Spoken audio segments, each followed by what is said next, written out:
What up, Muggles? This is Firebyrd. I'm here with Marina, and you're listening to The Dusty Cauldron, where we talk about all things Harry Potter and the witchy world at large.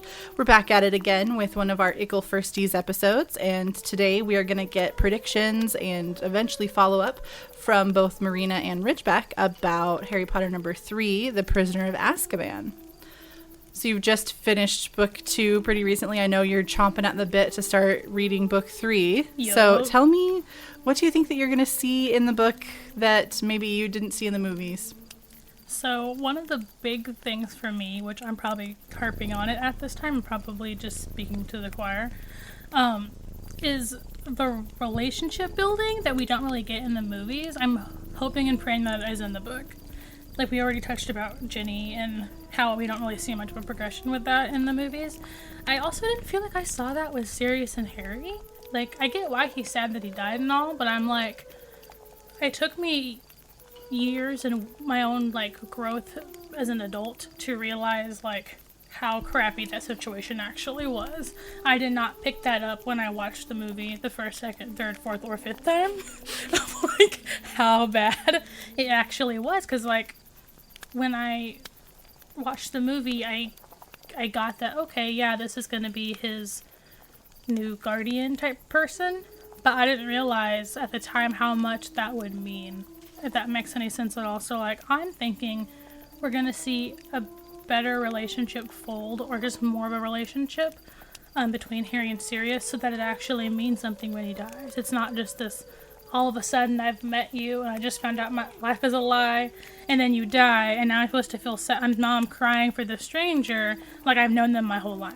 Do you know what I mean? Yeah, no, I get that. And I would agree that the movies don't do a great job of portraying a relationship between them.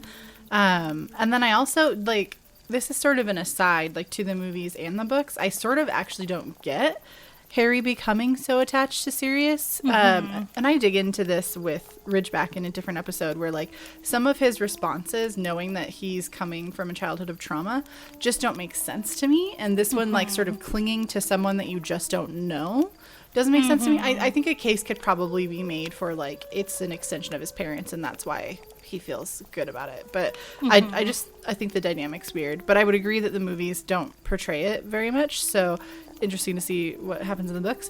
But I also just think it's really interesting that we didn't get more of a sense of, like, chemistry, like, obviously not in a romantic way, but just chemistry on the screen.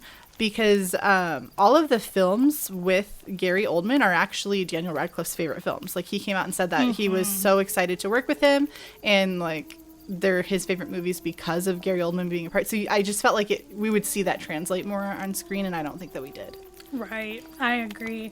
I'm wondering if they did stuff and then, like, deleted the scenes later, because there's actually a lot of movies that I have that critique of, and then after the movie comes out and after I've made the critique, there's always someone in the comic section who's like, well, actually, they had these 3 scenes that they did, but they cut them, so it would have been, like, and I'm just like, guys. But they didn't put it in, therefore they left out key information. Right, like, as the person watching, as the viewer, you only have the information that you are given.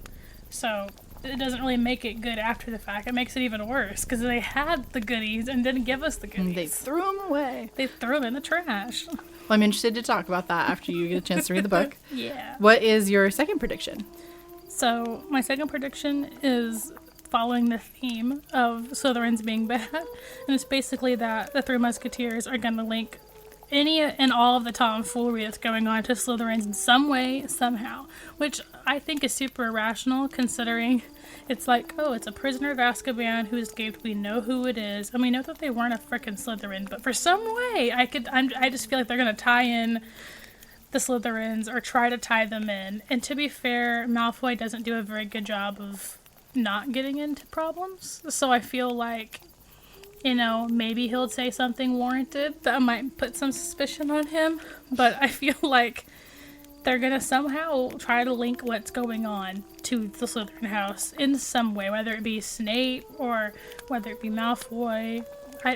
Either of the two. Take your pick. They're going to try to throw it onto them. I think you can always count on Malfoy to be a prat. So just a point of clarity for our listeners in case they don't remember, when we're saying 3 Musketeers, we are talking about Harry, Ron, and Hermione. Yep. Okay. How about a prediction number 3? So my third prediction is also just a more hope, but I think we're going to see more of a relationship between the Marauders, i.e. Harry's dad, Lupin, Sirius, and that rude rat guy. I think Peter Pettigrew. I think we're gonna see more of a connection there, because like I still, because I've only seen the movies, don't get much of the connection between the four of them, and I feel like that is super important. Like the behind the scenes context of what goes on concerning them is super important, but we don't really get a lot of that. It feels very all of a sudden, like, and there was no like little nuggets really for us to like eat up that clued us in that this rat dude was it was a thing. Like I was just like, that's rude ass Scabbers for you. Like that's what I thought this entire time. And like as a kid watching the movies who definitely did not appreciate rats at all, I definitely was like, yeah, of course he bit you. You got a freaking rat, Ron. Like you could have picked any other animal and you brought that. Like to be fair, he probably couldn't pick because his family doesn't have a ton of money, but I agree. know. I was disgusted by it the whole time. I And was we so even, mad. like, when I was in 6th, 7th, and 8th grade, we had, like, a classroom. So we, you rotate, but, like, our science and math teacher had pet rats in there. And so I got to a point where, like, I didn't think that they were super gross, but I still was just like, really? Like, you have one at home and you just let it crawl in your pocket? Like, that's gross. Right. Like, as an adult now, I think all of the creatures are cute, so, like, it's fine. But, like, as a kid, I was like, oh my god, he has a rat. And then I thought it was funny when he got bit and was all mad. And I was like, of course you did. You brought a freaking... you brought this thing. And so, yeah, I feel like there's going to be more of a connection there to their relationship. And hopefully we'll get clued in on more of it. Because it did feel very all of a sudden, like... all of a sudden, this pet rat is not a pet rat. Oh no, what are we going to do with that? It didn't clue in, really, like, the connection between Peter Pettigrew and the Marauders map, and, like, how could he be walking around? Like, maybe I'm just too dumb to get it. I didn't feel like it clued in as much in the movies, and I feel like in the books, they're going to be more of an explanation for what's going on currently, what happened in the past, and how those two tie in together now. I think that's a good point. I also think, or I believe, so I would call this a headcanon, that the universe that created this story hadn't decided that the pet rat was going to be a bad guy until book 3. Because we haven't gotten any of the, like, oh, he's missing one of his toes, any of that stuff until book 3. Right. And in everything else that was planned from the beginning, there are little tidbits in every book leading up to it. Like, so far as, like, everything that Harry looked at in Borgin and Burkes in book 2 are things that are involved in books 5, 6, and 7. Like, so the approach is very detailed, and, like, I'm gonna leave you breadcrumbs all over the place. There were no breadcrumbs on Peter Pettigrew, so I don't think it had been thought of until book 3. And then, like, building him in and having him be tied to someone is awesome, but I think the reason that you lack any sort of lead-in is that it hadn't been decided yet. Yeah, that's super fair. Because, I mean, the only thing that I saw was that he was missing a toe. And, I mean, that's pretty common with animals, especially, like... when the toe is, like, freaking millimeter long. Pretty easy to lose it. Yeah. And, like, with pets and stuff, I feel like that would be a pretty common thing. Or, like, even every once in a while you get an animal born with 6 toes. Or claws, or whatever they have. You know, and it's cool, but, like, it's not something that is... very stand out to me. It's just like, oh, okay. And so it didn't tie into me at all. Like, gotta remember that for later. But even that, we don't get that until book 3. And I don't know if that we get that in the movie. We might only get that in the book.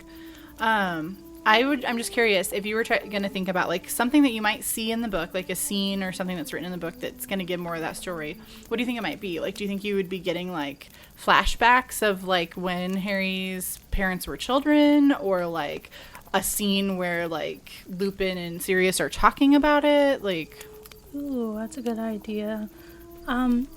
I feel like, well, I think one of the ways that this book does tie in, kind of like the past, like going back to the very first book, like, I didn't realize it was going to start, like, back in the day when Harry was just born and they just, like, delivered this little baby to the Dursleys. Like, I didn't realize it was going to start there, so I'm thinking, like, maybe it could start there versus like we go back in time halfway through the book. But at the same time, I don't know how the author would tie that in to then like the next chapter of what happens, unless it was like a X amount of years later, which can happen. I just don't remember that being a thing that this author does. So I'm not sure. Maybe the book will start with it. I'm also wondering about the rat guy. Like, just trying to think about how we're going to get more nuggets of info. My only remembrance is, and I don't even know if this happened in book 3, I think it did, was that argument between Hermione and Ron about like the Crookshanks versus Scabbers. I think maybe like we'll get some nuggets there. Like, I remember rooting for Crookshanks the whole time because I really did not like Scabbers. He's a rat. And that's before we know he's an evil person who got people killed. Right. So, like, there was not a lot going for him before. I love cats. And the whole, like, grumpy cat aesthetic thing is just a mood. So I was all for Crookshanks chasing that rat around. Like, I was like, that's fine. Eat him for dinner. And now I'm even more like, eat him for dinner now that we know, that he's a freaking Death Eater. Mm-hmm. Gosh. And then I was also going to ask, when he transforms back into a human, is it because he's been a rat for so long that he has rat-like qualities about him? Or is he just disgusting? So I think that they describe that he did have like a pinched sort of look as a child, but they didn't say he was rat looking. And then when you see how just like not attractive he looks in movie 3, you have to take into consider this man has not clipped his nails in 13 years. This man has not had a bath in 13 years. Mm-hmm. He obviously has been losing hair due to like stress and probably just aging too, because he's getting older at this point. Mm-hmm. So part of why he looks so just gross is lack of basic like human care. But then also I think that it comes off even more rat-like because of his mannerisms. And I think his mannerisms are like that because he's been pretending to be a rat for 13 years. So he just happens to act more rat-like because I've been playing the part for over a decade. Yeah, that's super fair. And didn't he choose to be a rat? Like, he wasn't born an animal person like McGonagall? Like, didn't he they did all choose to be an animagus, but you don't choose your form. They meditate and their form comes to them. So honestly, it probably should have been a big red flag from his friends. Like, oh, really? Like, the embodiment of your spirit is a rat? Cool. I think maybe we shouldn't be friends anymore. Right? Like, I feel like someone's gonna come for me and maybe you about the rat comments and the rat dissing, but like, it's kind of true. Like, I mean, if we all were able to turn into animals right now and one of us was like, I don't know, like a thieving fox or something. I mean, I love foxes, don't get me wrong, but as a child, swipe or no swiping, we are told to believe that foxes are bad. So if I were to see a fox and like me and you were bunnies, I'd be like, get that fox out of here. You know what I mean? Get the fox out of here. Like, and we're all, just kind of more, I don't know, happy, not evilly animals. You know what I mean? Yeah. So yeah, to me, that's super big red flag that that's his middle manifestation is a rat. And he ends up, betraying everybody. And it's like, I think the two really tie into each other for sure. And so I feel like if the author did write about this later, good idea to make it Scabbers, because you already have someone everybody hates.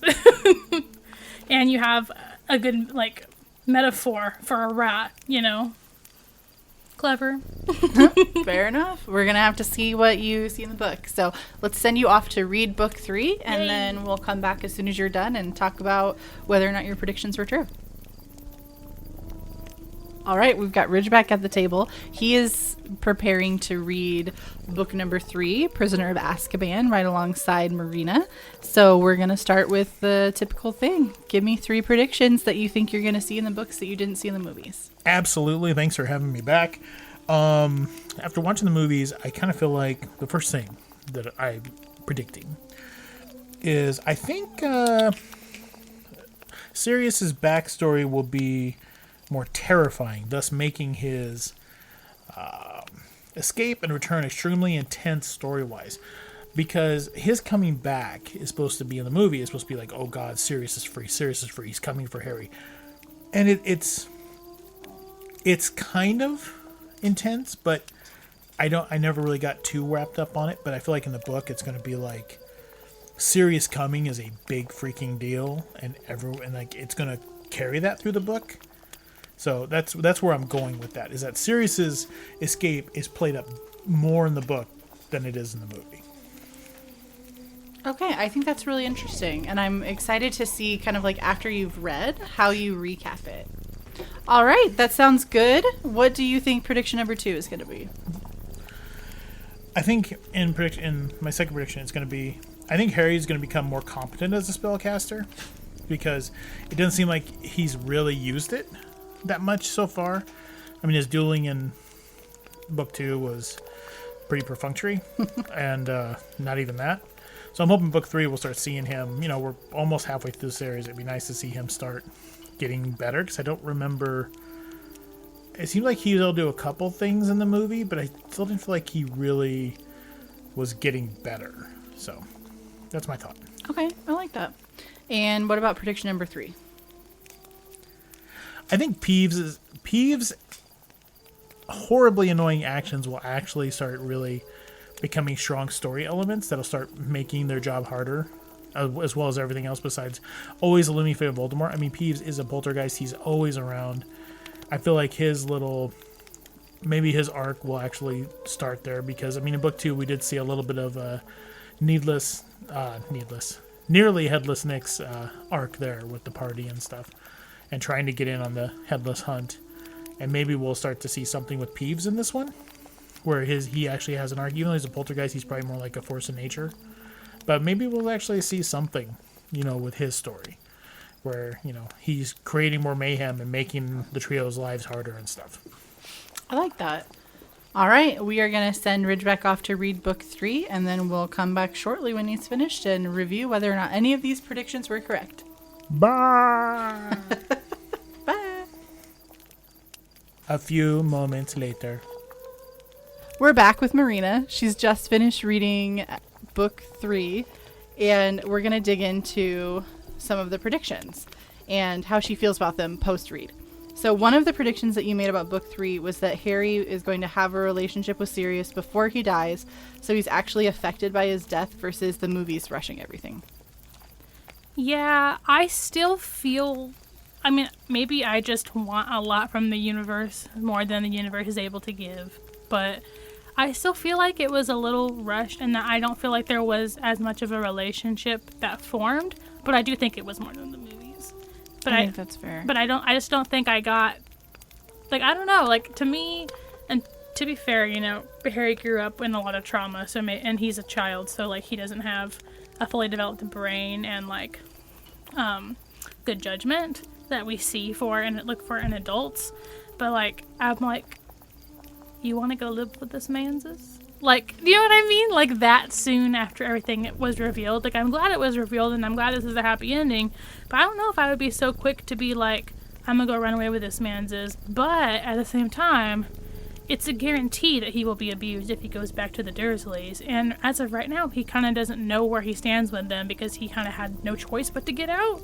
So, I feel like, at least now that this guy's not a murderous asshole, like, maybe that's a better guarantee of a better life, Yeah, I do think an interesting argument can be made, like, are we immediately buying in because the man that we've known to be a murderer for X amount of time is saying that he isn't, like, and one other person agreed that he's not, like, I am not arguing that Sirius was a murderer, but I'm just saying, like, from the perspective of a child, like, so right. He told me once he's not a murderer, I believe it, I will now live in his house, like, that's a wild jump. It is a wild jump, and he got the approval, basically the seal approval from Lupin, which isn't a stranger per se, but is new in Harry's life. You know what I mean? Like, he's known this person, this adult. Like 9 months? Yeah, like less than a year, and he's going to go off his vouch alone that this guy didn't kill my parents and is actually, like, my godfather, and, like, that both could be true. Like, he could kill his parents and be his godfather. Like, that all could have been a thing. I think with how weird AF Peter Pettigrew was when he became unrat-like, I think that kind of gave it away. Because, I mean, obviously everybody's like, wait, what? It's just a rat. It's just Scabbers, But I think once a few things started checking out, it was like, oh, okay, maybe like this isn't so unbelievable now. We literally just saw this rat turn into a person. That's fair. That is a fair amount of validation. One takeaway that I have from what you said is, like, if we ever do merch, I want it on a shirt, which is I may want more from the universe than the universe is able to give me. Amazing. Thanks. Your second prediction was that the Three Musketeers are going to link the tomfoolery to Slytherin some way, somehow. How are you feeling about that? Surprisingly, they didn't. There wasn't a lot of like, well, this is who done it, because we had a clear antagonist from the beginning. It wasn't this like who done it skipping around mystery like thing that we have seen in the previous two. We had an antagonist identified immediately, and it was literally the same antagonist most of the time. So like there was not a new one now that we discovered that he was not a murderous a-hole. And so I feel like they didn't really get much of a chance to blame it all on them, but there was definitely like some contention, as there will be, but they didn't have an opportunity to blame it on them this time. So yay. There was still like some Slytherin hijinks in there though, so I like that they kept that right, the bullying, but it kept the theme that we'd been seeing so far in the series of like, Slytherin's a baddie. Yep, pretty much. I can't fully remember if this happened in the book or not. Did Hermione end up actually punching Draco? Or did they just add that in the movie? I think it may have been a slap in the book and a punch in the movie. Yeah. Okay. Either way, Contact did happen. Okay, like either way, I'm going to be up front. Like, I definitely am for Hermione choosing violence that day. Like, most people go into these things like, I'm not getting down violence. Like, no, I give her full ass permission. I'm her parent now. Okay, Mrs. Granger. The third prediction that you made was that we'll see some more of Harry's parents' past connection to the Marauders. Do you feel like you got that? Once again, I need the universe to just give me something. Because, like, most of what I've learned has been secondhand from you or from the movies and me going, huh? And then asking whoever I'm watching the movie with, like, to clarify the context that I'm clearly missing.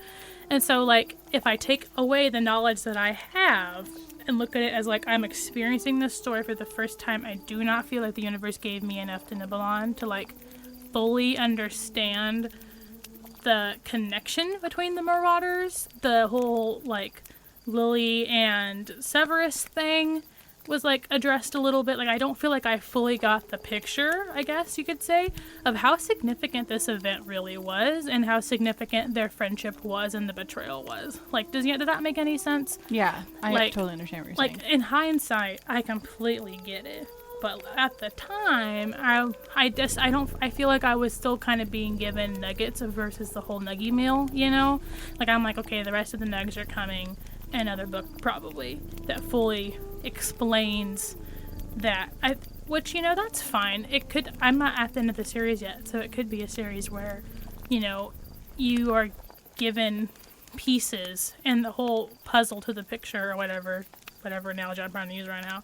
The whole point is at the very end it comes together and you're like, oh, I don't think it's going to be some magical twist of fate, you know, like it's like it flips it on its head or anything, but I'm thinking that the author might have intended to drop these things, intentionally leaving just a little bit out so that there's something to look forward to next time, and also putting the picture together, and also good, what's the word, like, rereadable content, I guess? Like, maybe there's some things that you don't see or realize when you read it the first time, but after you've read the whole series, you can go back in again and see those connections for me. And, like, enjoy the Easter eggs that you don't really spot the first. Yeah, I think that's really fair. And I think it also echoes back to what we were saying of not feeling like it's getting fully fleshed out, because we have so many more books that we can flesh it out in later. Yep. And we don't have, like, a lot of time to get invested yet, really, in Sirius and by proxy somewhat the Marauders, but we know that those characters continue to exist, so that gives us more time to flesh it out in future books. Yeah, exactly. So having finished it and knowing that, like, you've seen the third movie like quite a few times, do you feel like the book was better than the movie? Do you feel like the adaptation was, like, pretty faithful? What's your thought? I would say just because I definitely felt like the movie gave me, there was, I don't know how to use this phrase, but something about leaving desire. Like there was a desire for more. I felt like that same feeling with the book as well, but I do think that the book overall was better. Do you mean like always leave them wanting more? Is that the Oh analogy no, you're like going for? wanting more, but not in like a good way. Like in the sense of like not like, oh, I'm just wanting more of this content. More like I wish that I got more information out of this piece that I have. Okay. But knowing that there's several more books to read, I'm not trying to be too judgy about it. Gotcha. I will say though, aside from me thinking the book is better, the one thing that I would definitely love to highlight that I think the movie did that was just phenomenal was the punch instead of the slap. Because once again, I think it was very fair that Hermione woke up and chose violence that day. Like, she basically was called the equivalent of the N-word, like, in the wizarding world. And, like, it's been a thing kind of several times that he doesn't like her for these reasons that are really not okay. So, like, I can see why this was, like, the breaking point and a tipping point. And honestly, like, I'm just happy to see them stand up for themselves and see Hermione stand up for herself too. Not that she has a history of not doing it, but Well, what's kind of interesting is like the breaking point actually isn't how he's treating her, right? It's about Buckbeak. Mm-hmm. And so I just think that's very telling about the amount of compassion that Hermione has. That like, oh yeah, you can call me that word over and over and over again and I don't break. But when you're heartless beyond that, I'm gonna throw hands. Like, exactly. And I'm just like the whole Buckbeak thing just had me heartbroken, like over and over again, because like how silly and stupid. And also, I feel like we all kind of grew up with the Draco of like we all grew up with this one kid who just for whatever reason could just get away with anything. They would make up stuff that wasn't true, and everyone would just go along with it. Like there were witnesses there to attest to that. Draco just ran up to frickin' Buckbeak, just disregarding all of Hagrid's warnings and teachings. It wasn't his turn. And then he got hurt because he disregarded the rules. But still, now Buckbeak's being the one injured when it's this person going out of their way to do this. Do you know what I mean? And it's actually a really great analogy for what he has been doing to Hermione and Harry and Ron. Of like, I am going to intentionally antagonize and cause the problem, but then I'm going to weaponize the situation to cause you further damage to what was already damage from my behavior. Yep. But like taking it a step further and really underlining like sort of the connection where you're talking about, it's essentially the N-word, right? Like he is harnessing a systemic prejudice to weaponize against Hagrid and Hagrid's pet. Yep, exactly. And I think what also was really telling to me was how Draco acts when he gets caught in, like, not in the lie per se, but, like, basically he's all confident and cocky and really mean and just cruel. And then the minute, like, a teacher comes around, he's whimpering and crying about something. And half of me is like, is this, like, genuine fear for Buckbeak? Or is this, like, is he actually, like, just, like, a straight-up coward and like, he's afraid?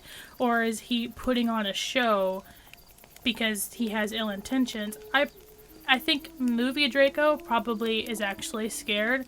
I think book Draco, it's a little bit of both. I think A little 50-50. Yeah, a little 50-50 because, like, he's really smart and intelligent and, he's very clever. So I think he knows what he's doing, and so he's playing it up a little, but I think on his actual fear.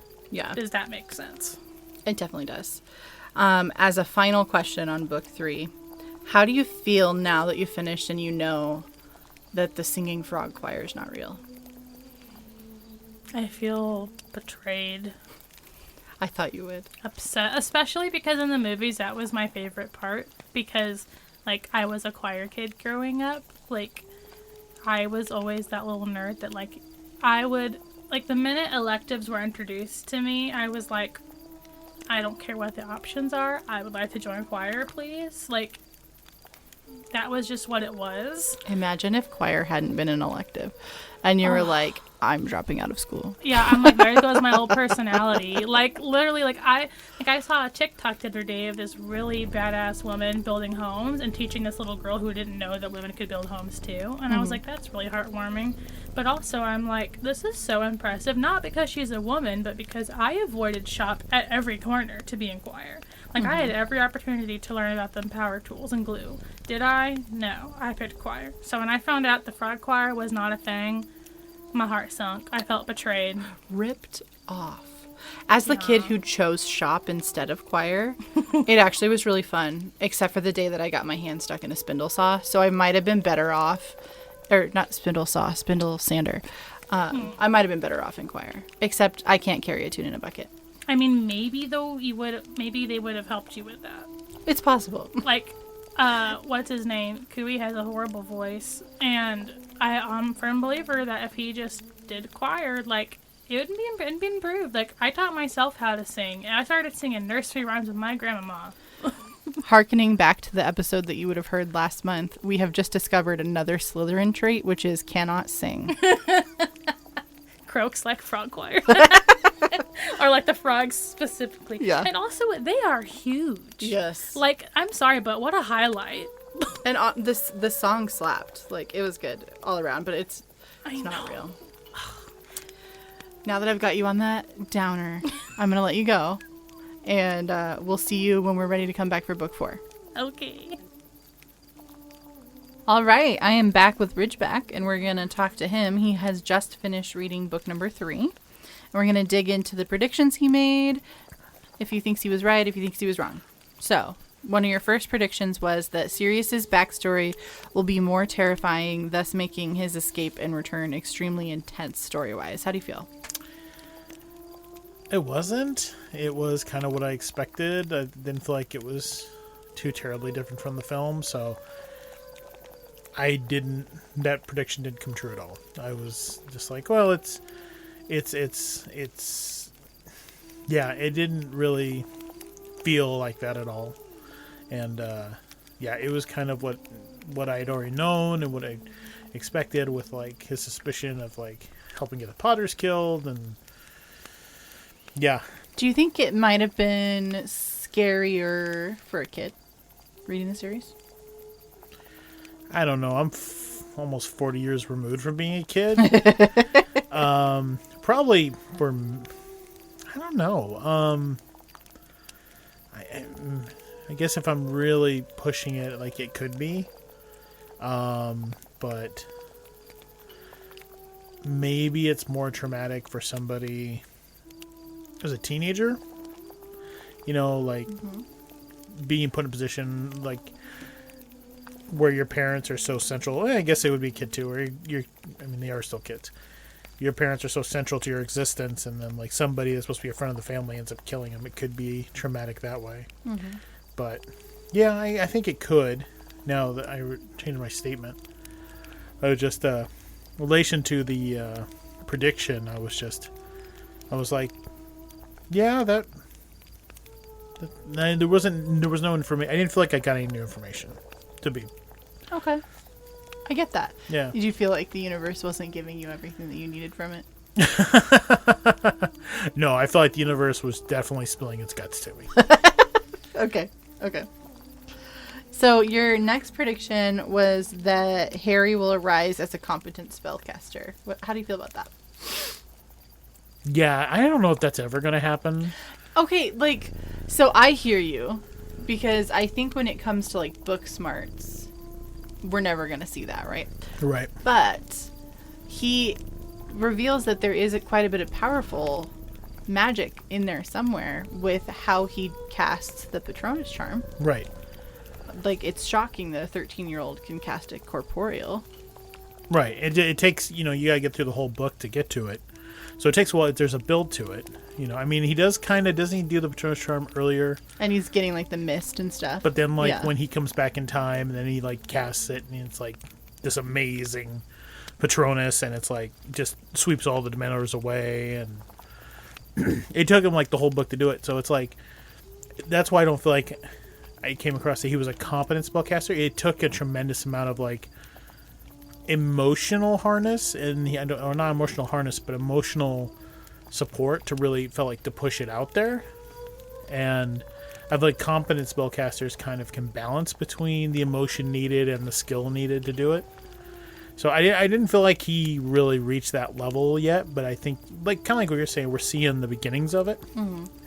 But I just didn't feel like he's still kind of like spell wise. I feel like he's being held up by everybody else to kind of keep him alive because it's like they're the ones that know what they're doing. Well, not Ron, but at least Hermione's holding him up. Hermione's holding him up, and maybe Snape somewhere in the background. But in this book, I didn't feel like he was doing that. I think this is the only book that I don't agree with you because like when everything is unfolding, and I guess I'm thinking really specifically of the climax of the book, when everything is unfolding from a magical perspective, Hermione plays no part. Yeah.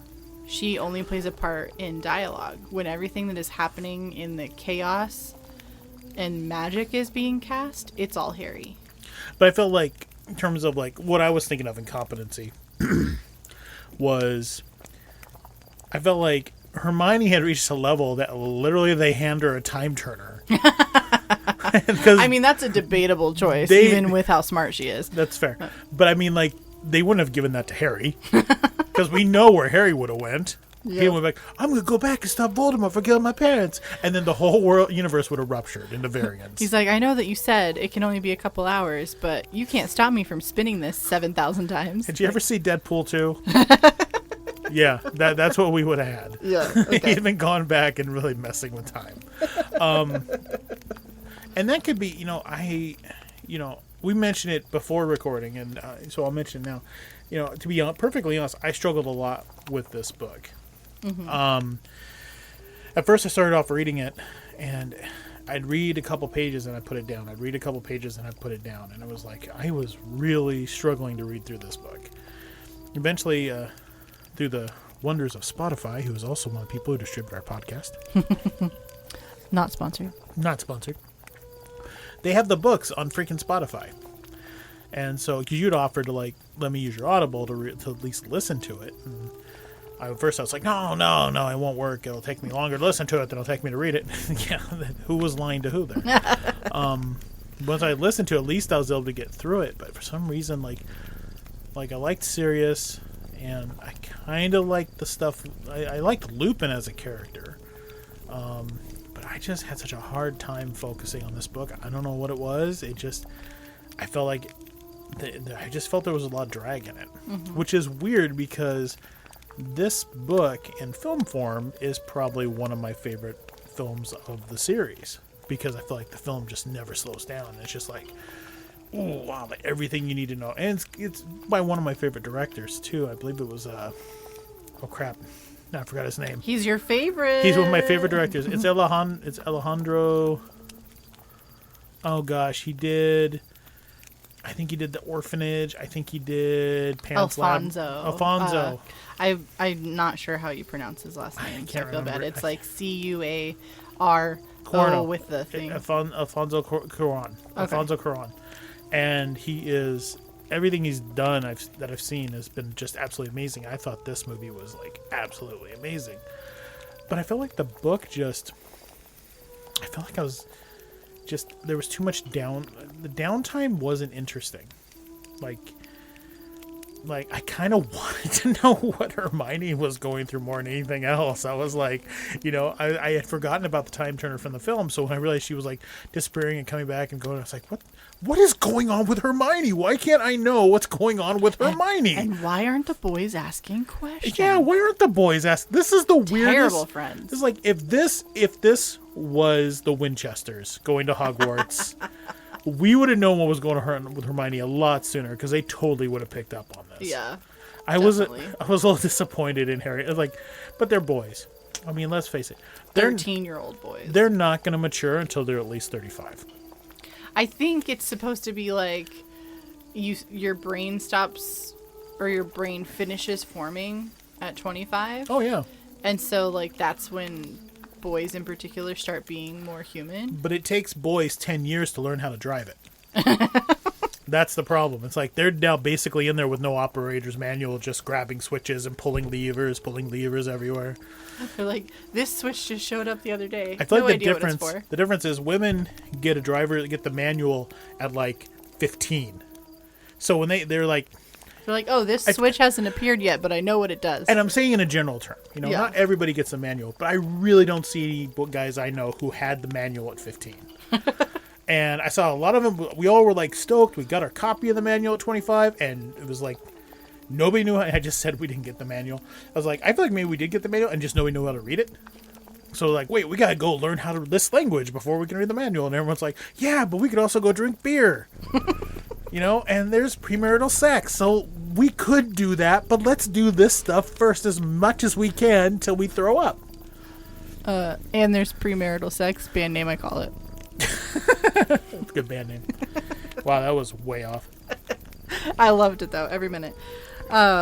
We could get into a whole tangent, but there's so much meat to the story of what's actually going on for Hermione and like the emotional world that she's living in book 3 that both in the book and in the movie I wish we had gotten more because there's so much there. And I think Emma Watson really could have sunk her teeth into it too. He could have given more. And we were seeing this trend now where movies are going 3 hours long. And I think that movie was it an hour and a half? Yeah. I mean, an hour and a half, another hour and a half. You could have learned so much. I'll probably go back and re-listen to it and try not to focus on what I just, how I felt coming out of it the first time and see if I pick up on more stuff. We'll have to talk. I don't think we'll put it in an episode, but just in general, we'll have to talk if you listen to it again. That's fair. Your third prediction was that Peeves' actions would make the trio's job harder throughout the book. That's the poltergeist. Yeah. Yeah, he wasn't even in there, I don't think. He's not in any of the movies. That was such a, like... that was so, like... Just... It was so off the mark, you might as well have called me, like, Rand Paul. I mean... It was incredibly off the mark. I was standing up there behind the desk, looking at Fauci, saying crap that I didn't know what the hell I was talking about, and just getting these dirty looks, just like you're giving me now. I mean, she's not giving me dirty looks, but she gives looks like, really? Like concern. Really? I think that one thing I noticed when both you and Marina were giving me your predictions for this book was that just wishful thinking all over the place. Like, I think I did a good job this time around of not being like, oh my God, you're so wrong.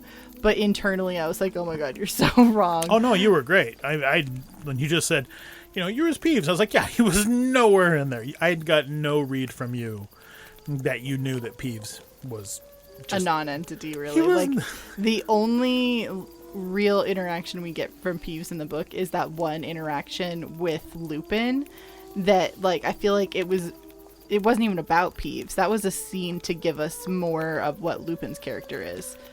And when he, like, cast the spell to, like, make the gum go up his nose or whatever. I'm kind of curious about... And that was in this book? Yeah. See, I don't remember that. Fair enough. I feel like if that was the extent of the most we're going to get out Peeves' importance to the story, I'm just going to start understanding why they cut him out.